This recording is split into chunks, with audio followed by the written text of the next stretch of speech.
This is a good question. Possible answers: yes or no. Or partially, within 5 years. Or it will take longer, maybe 10 years. What do you think? Are there ways we can improve the situation? The government is the most powerful organization in the country, and its most powerful instrument or weapon is the budget.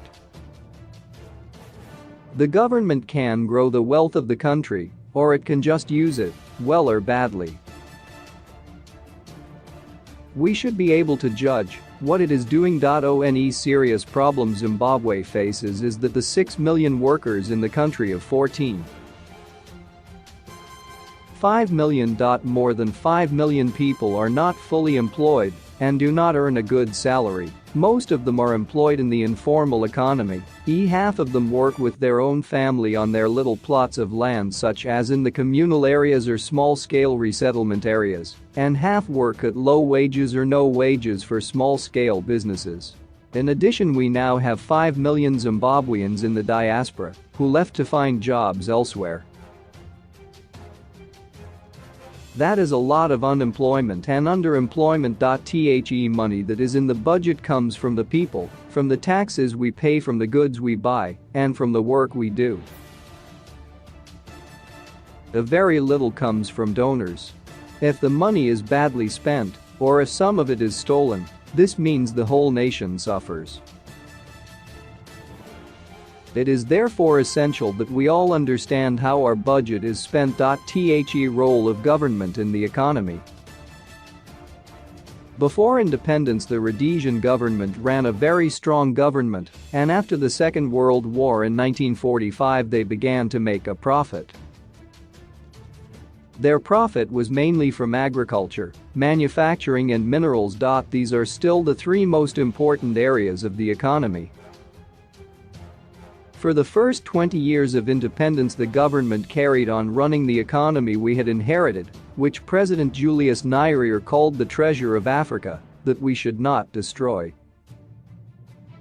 The main problem with the Rhodesian government was that they only looked after the white population, less than 4% of the population, giving them the best of everything, whilst giving as little as possible to the black population. African land, its best land, was taken away to be given to whites, some of it free of charge, with cattle taken at giveaway prices.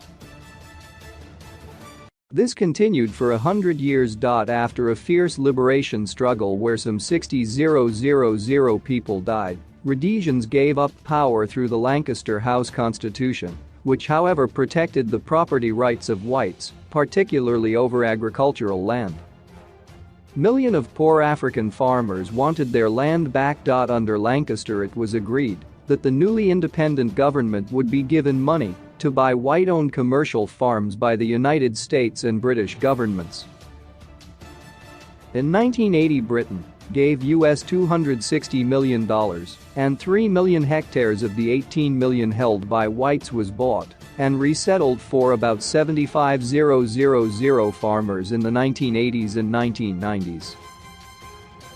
This was the only money Zimbabwe ever received for resettlement. The United States never kept to their promise, which was not written in a contract, but their Senate refused to recognize the verbal agreement.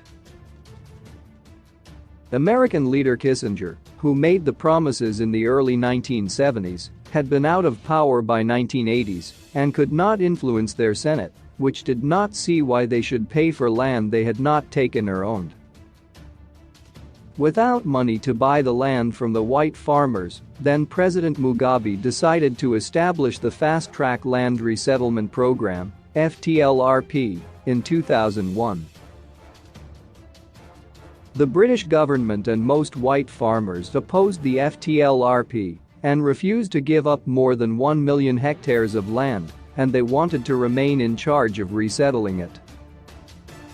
In addition, in 1998 the government joined fighting in the Democratic Republic of the Congo (DRC) war against tribal rivals who were supported by Uganda and Rwanda, countries which had members of some of the same tribes as the DRC. Zimbabwe managed to get some support from SAD, and an African war was started financed by Western countries on each side. It was indeed a colonial war fought on behalf of European countries for the DRC's lucrative mines, which then President Laurent Kabila had taken from the French and Belgians and given to the British, American, Canadian and South African companies.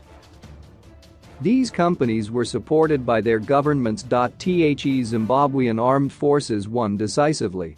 A critical role was played by the Air Force. But Zimbabwe made enemies from the sides, which lost their mines. Zimbabwean generals were richly rewarded with temporary ownership of the mines. The war was fought with Zimbabwean government money. THEFTLRP was very popular with landless Africans, but bitterly opposed by the USA, which imposed drastic sanctions known as the Zimbabwe Democracy and Economic Recovery Act, ZIDERA, in 2001, renewed in 2019, 2020 and 2021. ZIDERA banned donations and loans through the IMF and the World Bank, which they control. ZIDERA was supported by most, but not all Western countries. This is the story of the times, but still affects us 20 years later. Now today's budget. How can today's budget bring about the needed economic growth? ZIDERA was imposed at the same time as the Economic Structural Adjustment Program, ESAP. Both were dangerous for Zimbabwe. ESAP was imposed all over the world, but especially in African countries. African countries were offered generous donations and loans to accept ESAP. In the beginning, nearly all African governments had adopted some forms of socialism and single-party politics, including Zimbabwe. ESAP required governments to weaken themselves and give power instead to private enterprise. Zimbabwe did indeed receive an increase of donor funds from US $250 million to US $400 million, but for only 2 years, 1991 and 1992. One problem in 1991 was that the Zimbabwe government, the private sector, was almost wholly controlled by whites who were not keen on expanding to include black capitalists in competition with themselves. Nor were they able to take over the functions which governments had traditionally performed. Instead, formal sector employment shrank, and the informal sector increased to take its place. Government reacted by printing money, so that very soon Zimbabwe had trillions of Zimbabwe dollars, but production in farming and manufacturing both shrank, some sectors by over 10% compared to previous records. For example, Zimbabwe was self-sufficient in maize production up until 1996. From then onwards, Zimbabwe had to import most of its food. The reason was that in 1996 the government stopped all loans and marketing for small-scale farmers, who were the main growers of maize for food, as compared to maize for cattle feed by commercial farmers.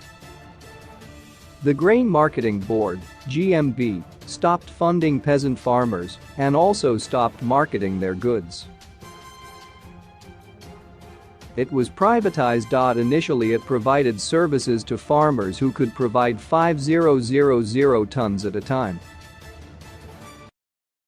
This excluded small-scale farmers completely. Any lesson government needs to learn is that it should accept the good policies of both the socialism of the 1980s and 1990s and some of the good policies of ESAP. Instead, it has continued doing ESAP policies blindly, although it changed its name. What are the good policies of these two opposite ideologies? Zimbabwe changed from socialism to ESAP overnight? Without sufficient planning and preparation by a weakened Zimbabwean government, tens of thousands more became unemployed at a time of rising food prices. Bread riots and the speedy formation of a strong opposition party, the Movement for Democratic Change, MDC, followed. Luckily for the ruling party, MDC made an immediate alliance with the white farmers who wanted their farms back. This was naturally unpopular with masses desperate for land. White farmers gave generous financing and management to the MDC. So did some Western countries. What were the good things of the two opposing ideologies? Firstly, socialism provided free primary and basic health facilities. It provided affordable secondary and other medical facilities. It provided a clean water supply in both rural and urban areas.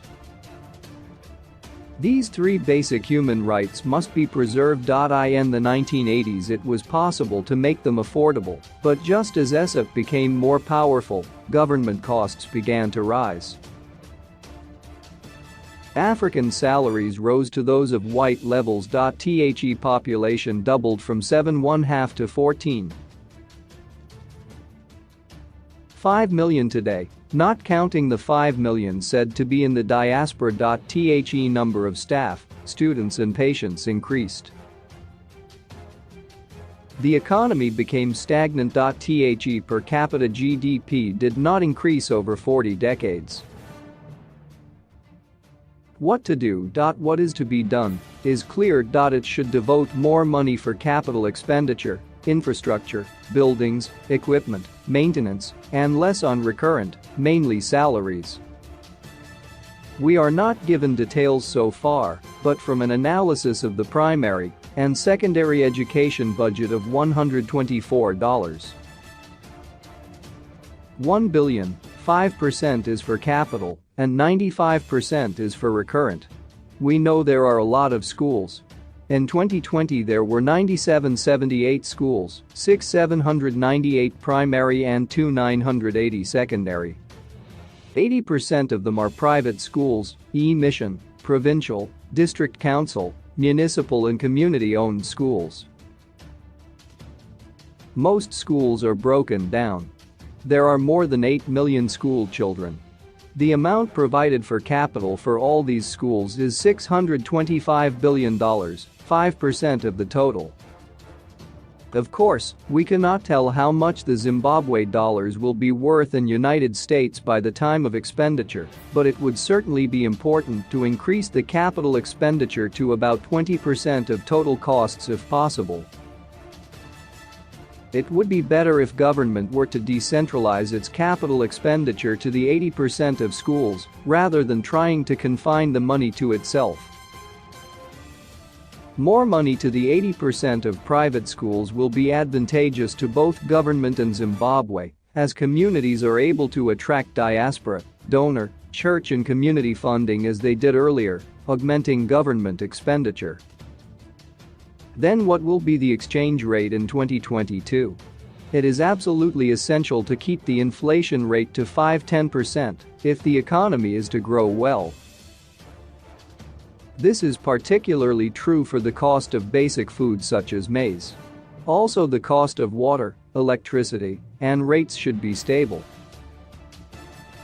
This means government must control its expansion of the money supply and of government expenditure more strictly. More money should be granted to local authorities for additional salaries and other costs, rather than government taking all costs of large employers such as education and health.